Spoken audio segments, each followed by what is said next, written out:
শ্রী গুরু প্রেমানন্দে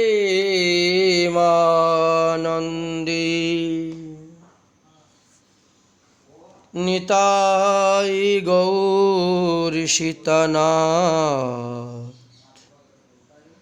হরি হরি বল। গুরুবে গৌরচন্দ্রায়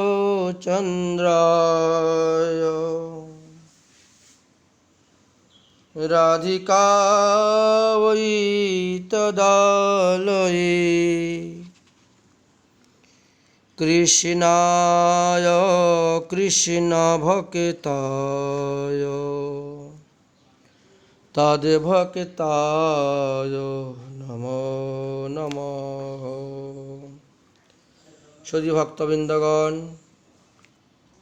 শ্রী শ্রী নরোত্তম দাস ঠাকুর মহাশয় কর্তৃক বিরচিত শ্রী শ্রী প্রেম ভক্তি চন্দ্রিকা নামক গ্রন্থের শেষার্ধে যে 52টি প্রার্থনা কথা উল্লেখ আছে, তার মধ্যে আমরা 36টি প্রার্থনা আস্বাদন করেছি। এখন 37 সংখ্যক প্রার্থনাতে আমরা প্রবেশ করেছি। হে প্রভু করুণা, হে প্রভু এইবার কর করুণা, এইবার কর করুণা। যুগল চরণ দেখি সফল করিব আকি, এই মোর মনের কামনা, এইবার কর করুণা। নিজ পদ সেবা দিয়া নাহি মোরে উপেক্ষিবা, দুঃখ পুহ করুণা সাগর, দুঃখ পহু করুণা সাগর। দুবিনো নাহি জানো এই বড় ভাগ্য মানো, মুহি বড় পতিত পামর, মুহি বড় পতিত পামর। ললিতায় আদেশ পাইয়া চরণ সেবিব যাইয়া, প্রিয় সখী সঙ্গে হয় মনে, দুহুদাতা শিরোমণি অতি দিন মুহে জানি, নিকটে চরণ দিবে দানে, পাব রাধা কৃষ্ণ পা, গুচাইবে মনের ঘা, দূরে যাবে এসব বিকল।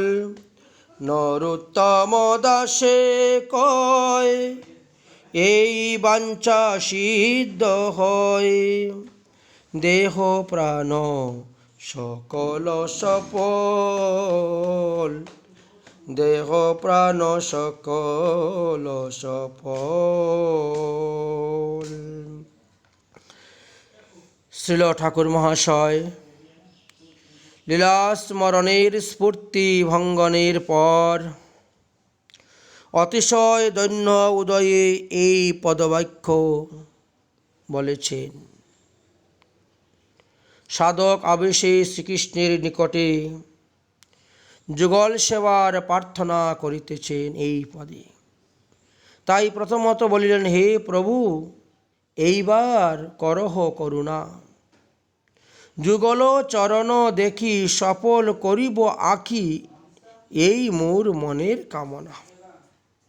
হে প্রভু, হে শ্রীকৃষ্ণ, এইবার আমায় করুণা কর। যুগল চরণ দর্শন করিয়া আমার নয়ন সফল করিব, এই আমার মনের চির অভিলাষ। শ্রীকৃষ্ণের নিকট যুগলচরণ অর্থাৎ শ্রী রাধা কৃষ্ণের চরণ দর্শনের অভিলাষ প্রকাশ করিতেছেন। শ্রীকৃষ্ণ প্রভু বা পরম সমর্থ অধম পতিত জনের পতিতকে কৃপা করেন। যিনি পতিতজনের প্রতি কৃপা করিয়া তাহাকে ধন্য করিয়া থাকেন, তাই শ্রীকৃষ্ণকে প্রভু বলা হয়। শ্রী বৃন্দাবনের বৃক্ষলতা স্থাবর জাতি পর্যন্ত প্রেম দান করিয়াছেন বলিয়া প্রসিদ্ধ আছে। কৃষ্ণান্য বা কো লতাস্তভি প্রমাদো ভবতি। তাই ছিল ঠাকুর মহাশয় শ্রী শ্রী রাধা মাধবের চরণ যুগল দর্শন করিয়া নয়ন সবল করিবেন, এটাই তার চিরকামনা। ব্রজ দেবীগণ শ্রীমৎ ভাগবতে শ্রীকৃষ্ণ দর্শনের নয়ন ধারণের ফল বলিয়া উল্লেখ করিয়াছিলেন। অক্ষণবয়া ফলম্বিদম ন পরো বেদাম, কৃষ্ণ অবলোকন বিনা নেত্রের ফল নাহিয়ান। যেই জন কৃষ্ণ দেখে সেই তো ভাগ্যবান। কিন্তু যুগল উপাসক শ্রী গৌরীয় বৈষ্ণবগণের শ্রী শ্রী রাধা মাধব দর্শনের বিহনে তাদের নয়ন সফল হয় না। কারণ যুগল মাধুরী অতিশয় আশ্চর্য প্রভাব বর্ণিত হইয়াছে বৃন্দাবন মহিমামৃত গ্রন্থের 11 অধ্যায়ের 83 নং শ্লোকেতে। গৌর শ্যামলতে এতৎ অদ্ভুতম দিব্য কিশোরোদ্দয়ম বিন্ধা বিপিনে মহাস্মরণো রসদ্বতি সদা ক্রিয়তে। গৌর সেম যে এক অদ্ভুততম দিব্য কিশোর যুগল রূপ শ্রী বৃন্দাবনে মহাস্মরণ রসে মত্ত হইয়া সর্বদা ক্রিয়া করিতেছেন। তাহারা অনন্য সাধনায় সিংহরূপ, বয়স, সৌন্দর্য এবং মধুর বৈদগ্ধি ও পাদনৌখের ছায়ায় ঈষৎ দৃষ্টিমাত্রই নিজতুল্য পরমেশ্বর পর্যন্ত মূর্ছা বিধান করিয়া থাকেন। অতঃপর বলিলেন, নিজ পদ সেবা দিবা, নাহি মোরে উপেক্ষিবা, দুহু পুহু করুণা সাগর। দুহু বিনা নাহি জিনো, এই বড় ভাগ্য মানো, মই বড় পতিত পামর। হে শ্রীকৃষ্ণ, তোমরা করুণার সিন্ধু। আমিও কৃপা পাইবার যোগ্যই, কারণ আমি তো নিতান্ত পতিত বা পামর। অতএব আমায় উপেক্ষা করিও না। শ্রী ভগবানের করুণা সর্বত্র সমভাবে বর্ষিত হইলেও পতিত পামরগণই সেই করুণা নিশ্ছিদ্র ভাজন, অর্থাৎ তারা পেয়ে থাকেন, লাভ করেন। এই জন্য শ্রী ভগবানের করুণা লাভ করিতে হইলে অধম বা পতিত হইতে হবে, অর্থাৎ দৈন্যের সাধনা করিয়া কায় মনোবাক্যে দীন হইতে হইবে। শ্রীকৃষ্ণ যেন বলিতেছেন, তোমায় কি কৃপা করতে হবে? তদুত্তরে বলছেন, তোমাদের পদসেবা দিতে হইবে। তোমাদের বলতে যুগল কিশোর। পদসেবা ভিন্ন আমি আর কিছুই চাই না, আর কিছু জানি না। তোমাদের যুগল চরণ সেবা প্রাপ্তি এবং তদ্গত প্রাণ হওয়া, ইহাকেই যেন মহাভাগ্য বলিয়া মনে করি। ভক্তির অর্থই সেবা, আর সেবার অর্থই হলো সুসেব্য সুখবিধান। যথার্থ সেবকেরা কিসে সুসেব্য সুখবিধান করা যাইবে, এই চিন্তায় সতত তন্ময় হইয়া থাকেন। শ্রী শ্রী রাধা মাধবীর সেবায় তন্ময় হওয়ার জন্যই মহাভাগ্য,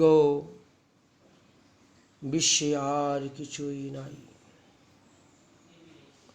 সেই সেবাটিও যেন সর্বপ্রধান সখীর আদেশে এবং সমপ্রাণা মঞ্জুরিগণের গত্যানুগত্যতে হইয়া থাকে। ইহাই প্রার্থনা করিতে গিয়ে বলিতেছেন, ললিতার আদেশে পাইয়া চরণ সেবিব যাইয়া প্রিয় সখী, সঙ্গে হন মনে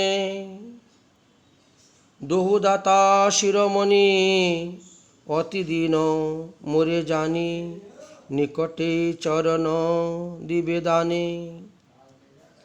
হে প্রভু শ্রীকৃষ্ণ, ললিতা সখী আদেশে প্রাপ্ত হইয়াই আমি প্রিয়নর্ম সখী মঞ্জুরিগণের সঙ্গে তোমাদের যুগল কিশোরীর সেবা করিব এবং আমার মনের শাশ্বত বাসনা পূরণ করিব। তোমরা সমস্ত দাতার মধ্যে শ্রেষ্ঠ দাতা শিরোমণি, আমায় অতি দিন জানিয়া তোমাদের চিত্ত দ্রবিত হইবে। আমার সেবার কোনরূপ যোগ্যতা না থাকিলেও তোমরা নিজ গুণে কৃপা করিয়া সতত আমাকে নিকটে রাখিয়া আমায় সেবা দানে ধন্য করিবে। আপনা অযোগ্য দেখি মনে পাই খুব, তথাপিও তোমার গুণে উপজয়ে লোভ। পরিশেষে বললেন, পাবো রাধা কৃষ্ণ পাবো রাধা কৃষ্ণ পা গুছিবে, মনের ঘা দূরে যাবে এইসব বিকল। নরোত্তম দাসে কয়, এই বাঞ্ছা সিদ্ধ হয়, দেহ প্রাণ সকল সফল। অভীষ্টের নিমিত্ত অভাব বোধর নামই হল প্রেম। এই অভাব বোধই হইতেছে ভক্তের মনের ক্ষত। দেহে বিষম ক্ষত থাকিলে যেমন আহার নিদ্রাদি কিছুই শুভকর হয় না, অহনিশি ব্যথা আর ব্যথার কাতরতাই প্রকাশ পায়। তদ্রূপ প্রেমিকের কৃষ্ণ বিনা মনে তার অন্য কিছুই রুচিকর হয় না। মন বিশ্রান্তি লাভ করতে পারে না, সব সময় মনে দুঃখ এবং কাতরতা প্রকাশ পায়। এই দুঃখ বা কাতরতাই তো আর্থি উৎকণ্ঠা রূপে অভিব্যক্ত হইয়া প্রেমিকাকে প্রতি ভগবানের চিত্তকে বিগলিত করিয়া দেয়। করুণা করিয়া ভগবান প্রেমিক ভক্তকে তখন দর্শন বা সাক্ষাৎ সেবা দানে ধন্য করিয়া থাকেন। ভক্ত হৃদয় যাহার বিরহ বহ্নি কতকাল ধরিয়া ধিক দিকে জ্বলিতেছে, মিলনের আনন্দে তাহা নির্বাপিত হইল। সেই অবস্থায় আর দুঃখ বা বৈকল্য কোথায়? শ্রুতি বললেন, তমাত্মং ইয়ে তো পশ্যন্তি ধীরুস্তেয়াং সুখং শাশ্বত নতরেয়াম। যে ধীর ব্যক্তি তাহার ঈশ্বরের দর্শন লাভ করেন, তিনি ওই শাশ্বত সুখ বা পরাশান্তি লাভ করিয়া থাকেন। তখন দুঃখ নাই, সুখ নাই, মৃত্যু নাই, আছে কেবল পূর্ণ আনন্দ, পূর্ণ রস অনুভব। তাই আমরা এইভাবে ৩৭ নং প্রার্থনার সুধাকণিকা আস্বাদন করলাম। আগামী পর্বতে আমরা 38 নং প্রার্থনা আস্বাদন করব।